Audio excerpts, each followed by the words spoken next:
Welcome to another edition of the Sundown series. Well, today we will be talking about, I think, a much awaited city that I have been wanting to talk about for a while now, and that's Cicero, Illinois. And I have to give a shout out to Harvey over at Your World, that's his channel, because it's through him that I've learned or heard about the town known as Cicero, Illinois. Like, he talks about it often on his channel and the racism that comes from that particular place. Now, of course, I didn't really know too much about it because, of course, I'm not from Chicago. So I typed in the Google search Cicero, Illinois, and two major events happened in this town. And I'm going to read the articles on both of them back in the 50s and 60s that pretty much sparked the racism that comes out of Cicero today.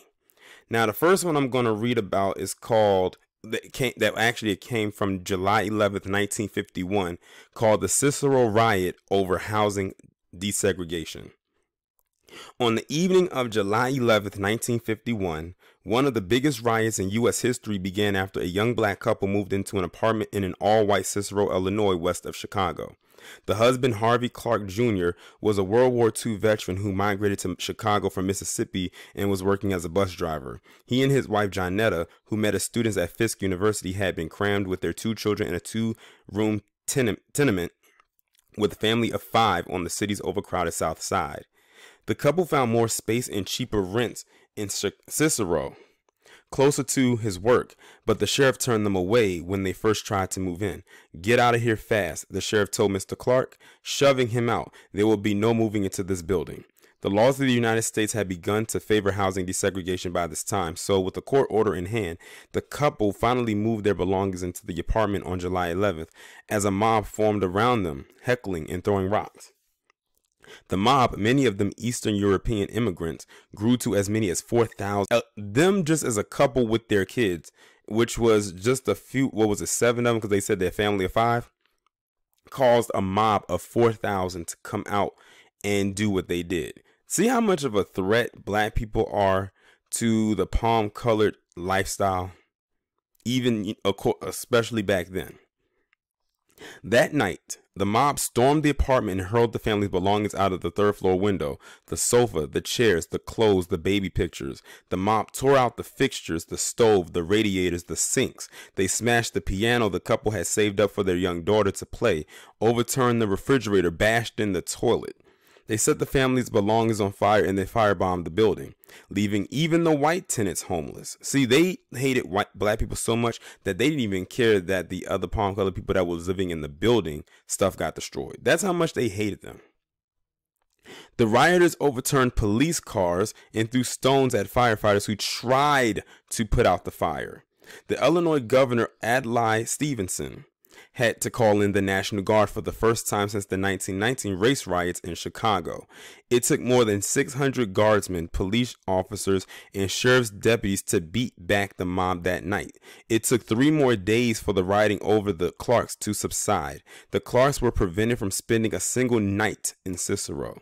In a total of 118 men were arrested in the rioting, but none were indicted. Instead, the rental agent and the owner of the apartment building were indicted for inciting a riot by renting to the Clarks in the first place. That is insane. They actually let the rioters get off, but made the people who was allowing that black family to stay there to face the charges, to face the consequences, because they feel that they were inciting a riot just by letting a black family stay there. And mind you, the desegregation had already begun, so technically they couldn't not let them stay there. Legally, they could stay there, but because they were still holding on to old ideologies, even though it probably wasn't, it was still fairly new, this was the outcome. Years later, their young daughter, Michelle Clark, would grow up to become the first black network television correspondent on CBS. She tragically died in an airline crash in 1972 in Chicago, only blocks from the place that her parents had tried to integrate. The Cicero riot attracted worldwide attention and became a symbol of both Northern hostility to the arrival of millions of African Americans during the Great Migration and of underlying belief systems that reverberate to this day. Now, that was the first article right there about that particular incident. Now, the next one I'm going to read about is something that happened in 1966. Black Chicago's teen death fueled Cicero March during 1966 protests. Jerome Huey set out that day to find a job. His parents' grocery store failing, the black 17-year-old college student from Chicago boarded a bus and headed for the town of Cicero to interview at a freight loading company. He never made it home. His violent death in 1966 at the hands of a small mob of white teens is often just a footnote when folks recall the Chicago Freedom Movement, a campaign led by the Reverend Martin Luther King Jr. to confront segregation and discrimination in northern cities. Still, the brutality of what happened to Huey in the near west suburb with a notorious history of racism helped fuel the summer's final and, for many, most important march that Labor Day weekend. 50 years later, during another summer of civil unrest and youthful activism, historians and now gray-haired demonstrators are looking back at the time King rented an apartment in a dilapidated North Lawndale 3-flat to improve the lives of impoverished black families. Back then, King's civil rights efforts in the South secured notable victories in public education, voting rights, and desegregation. The next logical step for King was to take his fight north, and Chicago was the first stop. But instead of lunch counters and buses, King and fellow organizers with the Southern Christian Leadership Conference focused on slums. A coalition of Chicago's community and religious groups joined him. Activists called for a massive investment in the city's poorest neighborhoods. King urged peaceful protests, but demonstrators often were met with violence. Now, this is something else Harvey often talks about in his videos, where he's talking about how when Dr. King went up to Chicago, he said that was a whole nother beast of racism that he had never seen before, and he thought he saw it all being from the South and being mostly in the South with his movement. But he said he never seen anything like that that could compare to that until he got up to Chicago, and said that was a whole nother sector of racism that was just about as bad, if not worse, than what he's experienced in the South. Swastikas bloomed in Chicago parks like misbegotten weeds, he later wrote. Our marches were met by a hailstorm of bricks, bottles, and firecrackers. I've been in many demonstrations all across the South, but I can say I had never seen, even in Mississippi, mobs as hostile as hate-filled as in Chicago. As the summer faded, some organizers against King's wishes vowed to take their fight for open housing to Cicero. The town had a colorful past, having served as a criminal headquarters for gangster Al Capone, but one that was equally brutal concerning racial hate. The booming years for Cicero, long an enclave for blue-collar immigrants who lived in classic brick bungalows, came in the middle of the last century when the local Western Electric Company employed 40,000 people. During that time, Cicero acquired a nationally recognized bad reputation regarding race. A 3-day riot ensued in 1951 after black bus driver Harvey Clark Jr., which I just did that story earlier, moved his family to Cicero. The family escaped unharmed, but rioters burned their belongings after igniting a fire in their building.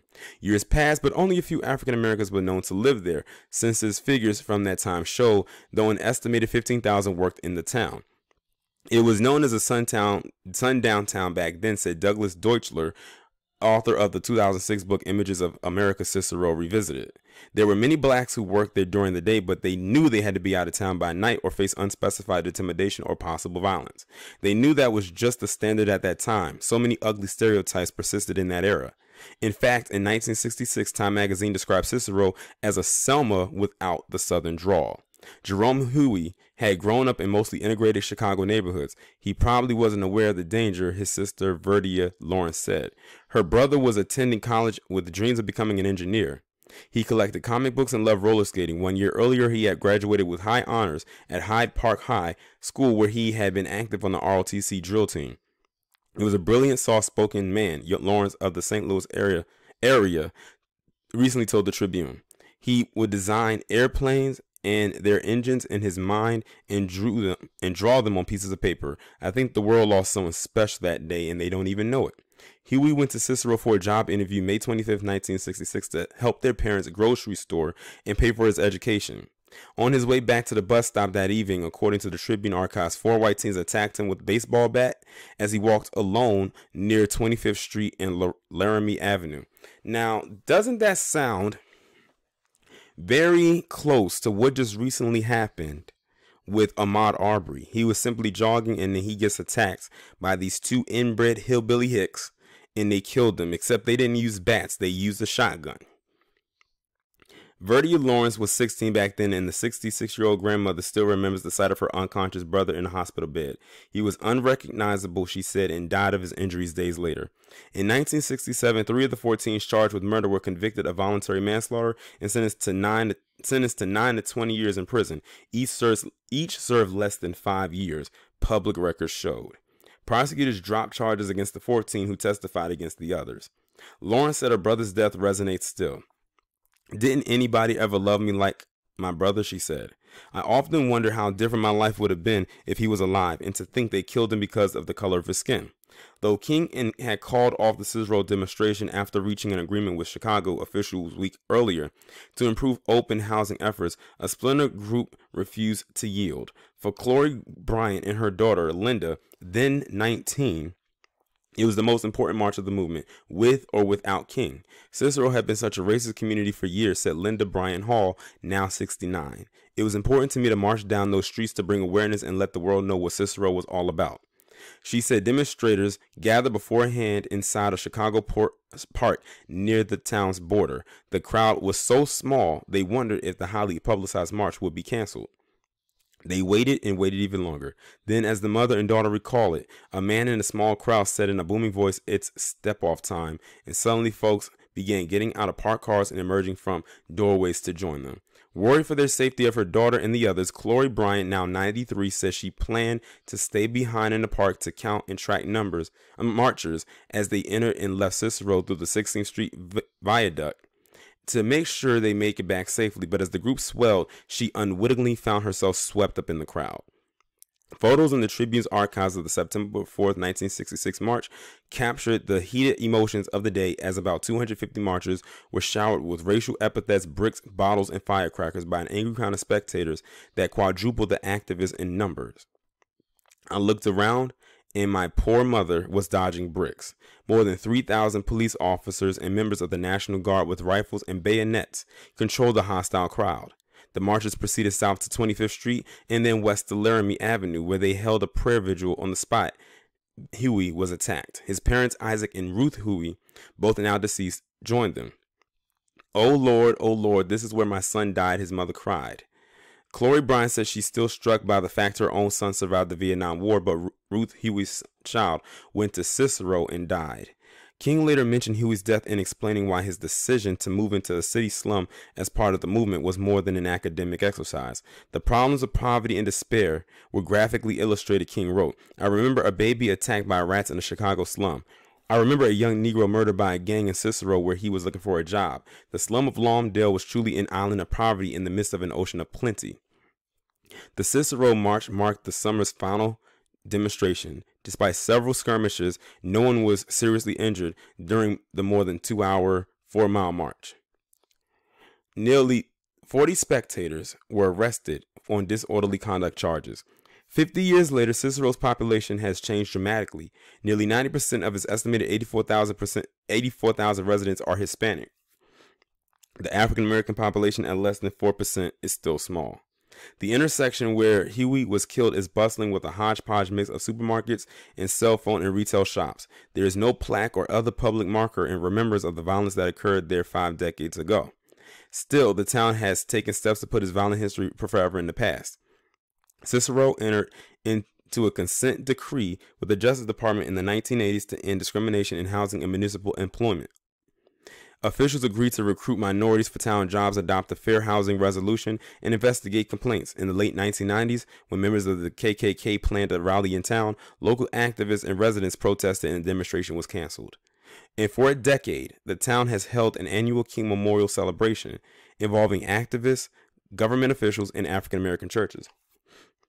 As for the Chicago Freedom Movement, its results were mixed. Most of the organizers' demands were not achieved, and the poor Chicago minority still struggled in high crime neighborhoods. but historians say it planted the seeds for the passage for the National Fair Housing Act a few years later, and the later elections of Chicago's first black mayor and the nation's first black president. The movement also was credited with the birth of groups such as the Leadership Council and the then up-and-coming Jesse Jackson's Operation Breadbasket. Chicago is a much more open city because of King's efforts, said historian Christopher Reed, a professor emeritus at Roosevelt University. But a number of people don't have the money to take advantage of the changes. I see more and more black people who are not only poor in regard to resources, but poor in the spirit of M.L. King. Claiborne Carlson, director of the King Research and Education Institute at Stanford University, said King's efforts in Chicago inspired him to take on the plight of poor Americans of diverse backgrounds in what became his life's final works. King was assassinated in April 1968.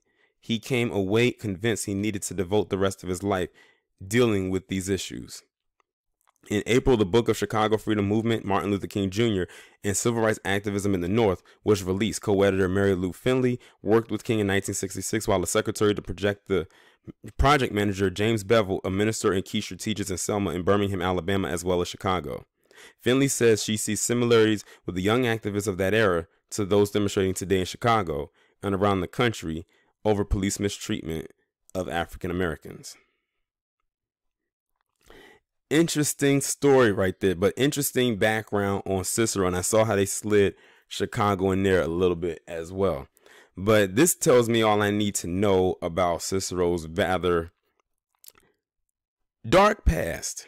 Now I see why Harvey speaks about Cicero, Illinois, the way that he does. Now I'm very sure there's more information out there about Cicero, Illinois, and I'm sure that those of you who are my subscribers who live in Chicago, well, maybe not Chicago, but anywhere in Illinois, are going to inform me of some more additional information down in the comments, and I welcome that because, like I said, this series is an educational one for people who may live in those areas but may not have known about what I'm talking about, and it's also educational for me because a lot of these towns were unfamiliar to me as well. But y'all let me know what y'all think down in the comments, and I'll talk to you in the next one.